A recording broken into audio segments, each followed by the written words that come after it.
Hi, my name is David Burns. I'm a managing director at Cross Keys Capital.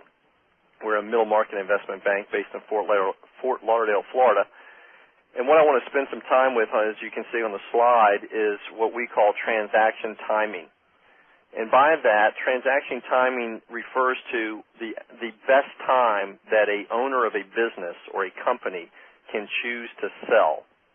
And in this example, what we're looking at is usually a seller who sells and then retains an equity stake so that they can double dip, or what we call take a second bite of the apple, meaning that they will sell, and you can see on the left-hand side of the axis, you will sell when the business is starting to increase, and then as it moves forward and grows, that you will sell, either you'll sell it again, or you've taken that initial capital and you've used it to grow. Now, there's a lot of rationales and reasons why transaction timing is important. If we look at the bottom axis and you see that the section titled conceptual, the business has value based on its popularity or based on the intellectual property. If you start a company and you have intellectual property, but the business isn't operating fully yet, it's probably a little bit too early to sell unless it's just very sophisticated technology that can be easily licensed. So on the left side of this axis, as time moves down the continuum, you then have the pre-adoption phase, where the market seems to almost dip on you as the product or the idea is adopted into the market. But the market needs to see the value. They need to see the product gain traction and acceptance into the market. And once that occurs, it starts to prove the value of the entity. The next phase that the company is going to move into is the growth phase. And here is where you start to really see a inflection point in the value. Now, the valuation inflection point is usually coupled with rapid growth. And in that, you have a lot of adoption of the product.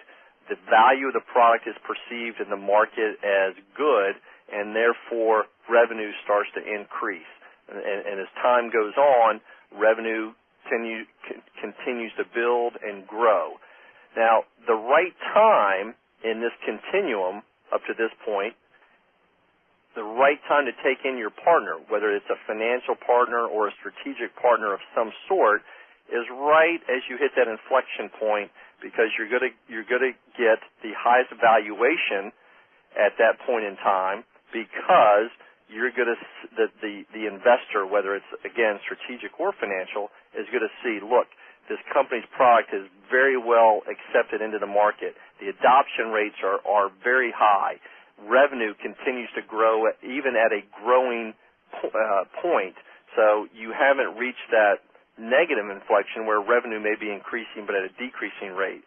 In this case, revenue is increasing still at an increasing rate, and as the professional money comes in to look at the opportunity, they see that value and are willing to pay up for it, because they know that they are going to ride that wave as the company continues to grow.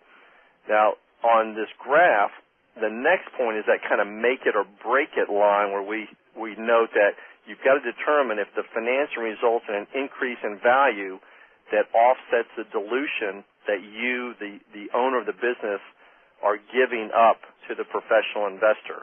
Now, sometimes you're willing to take the dilution, meaning that instead of owning 100% of the stock, you now own 80 or 60 or 40, whatever you've chosen to sell.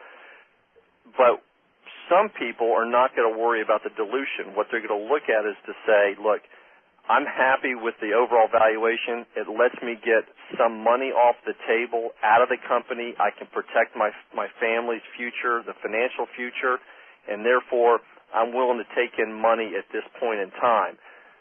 Some deals never get done at this point, and that's the make it or break it, because the entrepreneur, the founding family, or shareholder decides, well, I think the company's worth more than what even a professional investor is willing to pay me. And at that point, You've got to decide, am I willing to go it alone and not take any money off the table, or not have a partner to help me grow the business to that proverbial next level. The second to last phase on the graph is that maturing point.